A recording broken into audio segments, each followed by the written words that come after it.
Alles begann, nachdem eine Frau namens Kathleen Mangan ihren Ehemann und gleichzeitig New Yorker Polizeibeamten Gilberto Valle des Ehebruchs verdächtigte. In den letzten Monaten hatte Kathleen den Eindruck, dass ihr Mann zu viel Zeit im Internet verbrachte, insbesondere nachts. Das Erste, was ihr in den Sinn kam, war der Verdacht, dass Gilberto sie betrüge. Bis zu einem bestimmten Zeitpunkt konnte sie das jedoch einfach nicht glauben. Eines Tages jedoch ging der Computer des jungen Mannes kaputt und er bat sie, ihm ihren Laptop zu leihen. Dabei beschloss Kathleen, die Situation zu nutzen und ihre Vermutungen zu überprüfen. Sie konnte ihre Gefühle nicht mehr unter Kontrolle halten und wollte so schnell wie möglich herausfinden, was Gilberto genau tat. Bevor sie ihm ihren Computer gab, installierte sie ein spezielles Spionageprogramm. Kathleen konnte sich jedoch nicht vorstellen, was sie dabei entdecken würde. Tatsächlich verwirrte sie die Geschichte von Gilbertos Suchanfragen.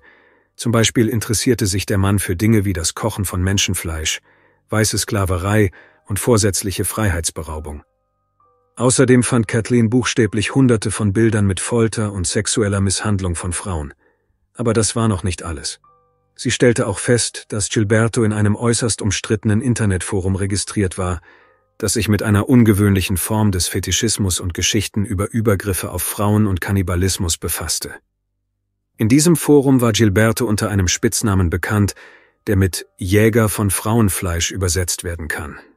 Gilberto verbrachte viel Zeit in diesem Forum und unterhielt sich dort regelmäßig mit anderen Männern, die ähnliche Interessen hatten. Im Wesentlichen drehten sich ihre Gespräche um ein einziges Thema, nämlich die Entführung und Ermordung von Frauen und den anschließenden Verzehr ihrer Überreste. In einer der letzten Diskussionen fantasierten die Männer darüber, 3 verschiedene Frauen gleichzeitig zu misshandeln. Ziel sei es gewesen, die Angst der Opfer zu steigern. Eines der Opfer sollte lebendig verbrannt werden, während die beiden anderen auf einen Spieß gesteckt und über offenem Feuer gegart werden sollten, wobei kurze Pausen eingelegt werden sollten, um ihr Leiden zu verlängern. Aber der wohl leidenschaftlichste Wunsch oder die leidenschaftlichste Fantasie dieser Männer war es, die Frauen zu verspeisen. Sie konnten sich stundenlang gegenseitig von ihren grausamen Vorlieben erzählen und davon, wie sie diese in die Realität umsetzen könnten. Bemerkenswert ist, dass viele der potenziellen Opfer Gilberto kannten. Zu einer von ihnen kam er sogar nur wenige Tage, bevor seine Frau diese Nachrichten fand. Er und seine Freunde diskutierten, wie sie diese Frau entführen, dann ein Fest veranstalten und jeden Teil ihres Körpers genießen würden. Dabei ist es wichtig zu erwähnen, dass der Mann seine Position ausnutzte, um Zugang zur Polizeidatenbank zu erhalten und so wichtige Informationen über seine potenziellen Opfer zu gewinnen. Aber vielleicht schockierte Kathleen mehr als alles andere, dass ihr Ehemann mit anderen Männern darüber diskutierte, was er mit ihr machen würde. Im Laufe dieser Diskussion erzählte Gilberto, dass er ihr zunächst die Beine fesseln würde, damit sie nicht fliehen könne. Dann würde er ihr den Mund stopfen, damit sie nicht schreien und um Hilfe rufen könne. Anschließend plante er, ihr die Kehle durchzuschneiden und dabei zu genießen, wie langsam ihr Blut fließt. In einem seiner Beiträge schrieb Gilberto auch, dass er es genieße, Kathleen beim Schlafen zu beobachten, da sie nicht ahne, dass ihre Tage gezählt seien. Einer der Teilnehmer dieser Diskussion fragte den Mann sogar, ob er seine Frau danach essen würde, woraufhin dieser antwortete, dass ihr Fleisch sehr lecker sein müsse. Als Kathleen all diese Gespräche sah, nahm sie ihre Tochter und floh aus dem Haus, um sich bei ihren Eltern zu verstecken. Nachdem sie ihnen alles erzählt hatte, riefen diese das FBI an. Kurz darauf traf sich eine Gruppe von Agenten mit Kathleen und sie gewährte ihnen Zugang zu ihrem Laptop. Schließlich erhielten die Agenten die Bestätigung, dass eine Gruppe von Männern plante, Frauen zu töten und dann ihre Überreste zu essen. Außerdem wurde bekannt, wie genau diese Männer die Entführung planten und wer ihre möglichen Opfer waren. Es stellte sich auch heraus, dass Gilberto bereits die Adressen, Telefonnummern und andere persönliche Daten der meisten dieser Frauen hatte. In diesem Zusammenhang wurde Ende Oktober 2012, nachdem alle notwendigen Informationen zusammengetragen worden waren, der damals 28-jährige Gilberto Valle verhaftet. Laut den Angaben in der offiziellen Anklageschrift speicherte der junge Mann auf seinem Computer Dossiers von mehr als 100 Frauen, die nicht nur ihre Namen und Adressen, sondern auch sensible Informationen über ihr Privatleben enthielten. Kurz nach Beginn der groß angelegten Ermittlungen wurden mindestens 10 Frauen aus dieser Liste von den Behörden befragt, und alle bestätigten, dass sie Gilberto persönlich kannten. Obwohl alles als verstörende Fantasien begann, unternahm der junge Mann tatsächlich mehrere konkrete Schritte, um sie zu verwirklichen. Zum Beispiel beobachtete er seine potenziellen Opfer über einen längeren Zeitraum, um seinen Plan zu perfektionieren. In einer der zahlreichen Nachrichten, die vom FBI abgefangen wurden, unterhielt sich Gilberto mit seinem mutmaßlichen Komplizen. Dieser fragte ihn, wie sein Mittagessen verlaufen sei, und der junge Mann antwortete, dass alles gut gelaufen sei. Es wurde vermutet, dass es sich dabei um ein mögliches Treffen Gilibertos mit einer alten Bekannten handelte, die er seit 14 Jahren kannte. Nach seinen eigenen Angaben fantasierte er seit dem Moment ihrer ersten Begegnung davon, sie zu vergewaltigen. Später wurde bekannt, dass das Treffen tatsächlich stattgefunden hatte. Außerdem ging der junge Mann zusammen mit seiner Frau Kathleen zu ihr. Vermutlich konnte diese Frau nach einer langen Pause in der Kommunikation nicht ahnen, dass Gilberto tatsächlich keine warmen Gefühle für sie hegte, sondern in seiner Vorstellung nur den Wunsch hatte, ihr das Leben zu nehmen und sich an ihrem Fleisch zu laben. Auf jeden Fall kehrten der junge Mann und seine Frau unmittelbar nach diesem Treffen nach Hause zurück, und er setzte sich sofort an den Computer und begann seinem Komplizen zu schreiben. Gilberto erklärte, dass er sich während des Treffens kaum zurückhalten konnte und ständig darüber nachdachte, wie er sie entführen könnte.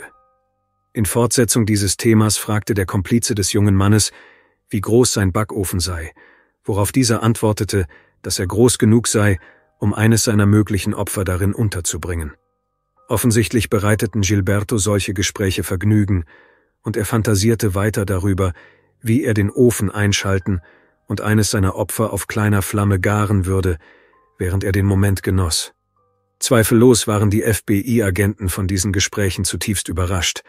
Dabei schienen sie ihnen kein bloßes Spiel zu sein, da Gilberto sich tatsächlich mit seinem potenziellen Opfer getroffen hatte.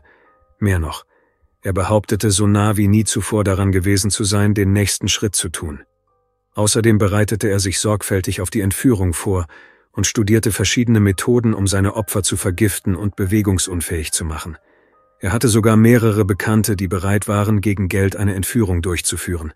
Einer dieser Männer versprach, jede Frau aus seiner Liste für nur $5.000 zu entführen. Mit anderen Worten, im Laufe der Ermittlungen gewannen die Behörden den Eindruck, dass Gilberto sich zu einer Art Experten für Entführungsplanung entwickeln wollte. Zumindest war seine Herangehensweise bei der Auswahl der Opfer zweifellos professionell. Allein schon seine Akte, die Informationen über die mutmaßlichen Opfer sowie über Gegenstände und Materialien enthielt, die bei der Entführung nützlich sein könnten, sprach für sich. Angesichts all dieser Umstände wurde Gilberto nicht nur in Haft genommen, sondern auch in eine Einzelzelle verlegt.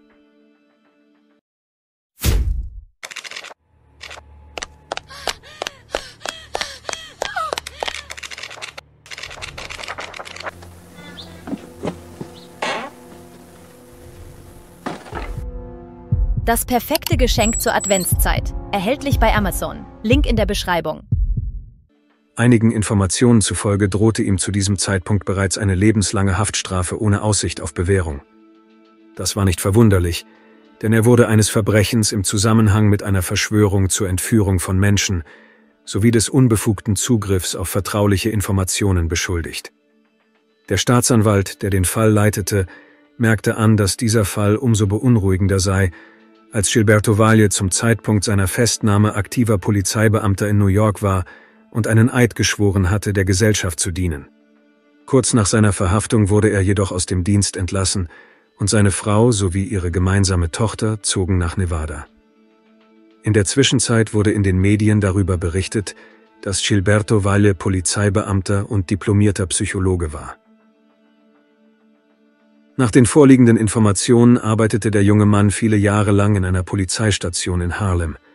Dabei hielten Gilbertos Kollegen und Freunde ihn immer für einen guten Kerl. Wie wir jedoch bereits wissen, bemerkte seine Frau Kathleen ab Juni 2012, dass er nach der Arbeit nicht schlafen ging, sondern stundenlang am Computer saß. Laut der Frau gab es Nächte, in denen Gilberto überhaupt nicht schlief und dies mit Schlaflosigkeit begründete.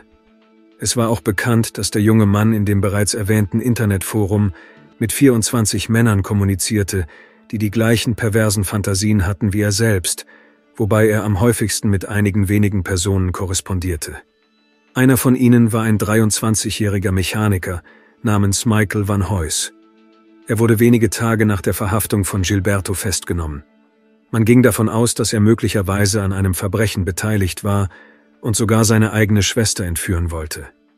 Die Verhaftung von Michael Van Heus führte wiederum zur Festnahme einer weiteren Person. Es ist bekannt, dass dieser Robert Christopher Ashe hieß. Er war 61 Jahre alt und hatte früher als Bibliothekar an einer New Yorker Mittelschule gearbeitet. Laut Michael hatten er und Robert sich einmal persönlich getroffen, um die mögliche Entführung zu besprechen. Offensichtlich teilte Robert die Wünsche von Gilberto und Michael, nur interessierte er sich nicht nur für Frauen, sondern offenbar auch für Kinder.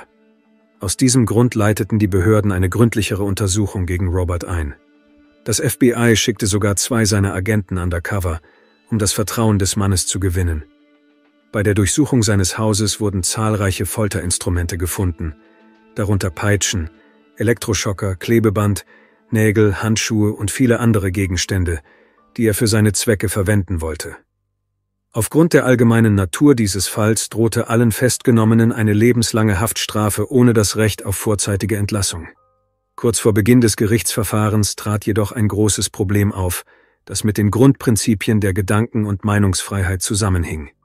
Mit anderen Worten bestand das Problem darin, dass es den Behörden trotz zahlreicher Ermittlungen nicht gelungen war, stichhaltige Beweise dafür zu finden, dass eine der genannten Frauen tatsächlich von den Festgenommenen angegriffen worden war.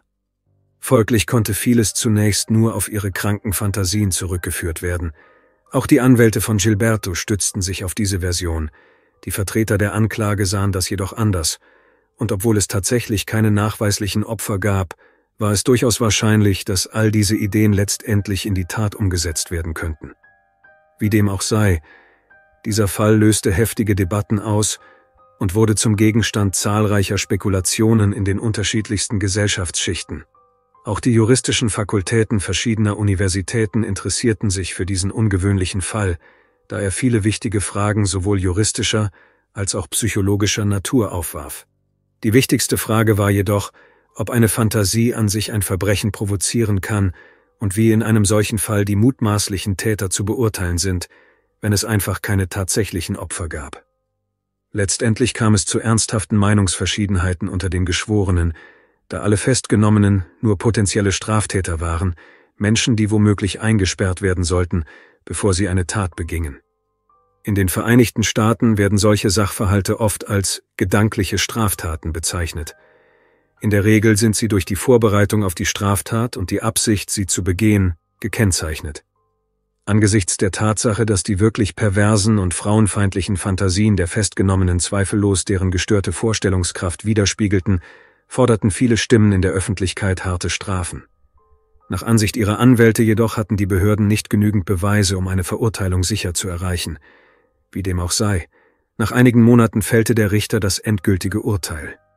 Zur allgemeinen Überraschung wurden alle Anklagen gegen Gilberto Valle fallen gelassen, da bestätigt wurde, dass seine Gespräche eher Fantasien als Tatsachen entsprachen. Michael Van Heus hingegen wurde zu 7 Jahren Gefängnis verurteilt, da er und einer seiner Komplizen in seinem Fall kurz davor standen, eine Straftat zu begehen. Robert Christopher Ashe wurde wegen des Versuchs, einen verdeckten FBI-Agenten zu töten, zu 15 Jahren Haft verurteilt. Zweifellos gab das endgültige Urteil Anlass zu weitreichenden Überlegungen und Diskussionen. In der Regel werden Menschen nach ihren Taten beurteilt und nicht nach ihren Gedanken. Aber was tun, wenn diese Gedanken die Oberhand über den Verstand gewinnen? Bis zu welchem Punkt gelten unsere Gedanken als noch normal? Oder dürfen wir über die unterschiedlichsten, auch verstörenden Themen fantasieren, solange daraus kein realer Schaden entsteht? Danke fürs Zuschauen und passen Sie auf sich auf.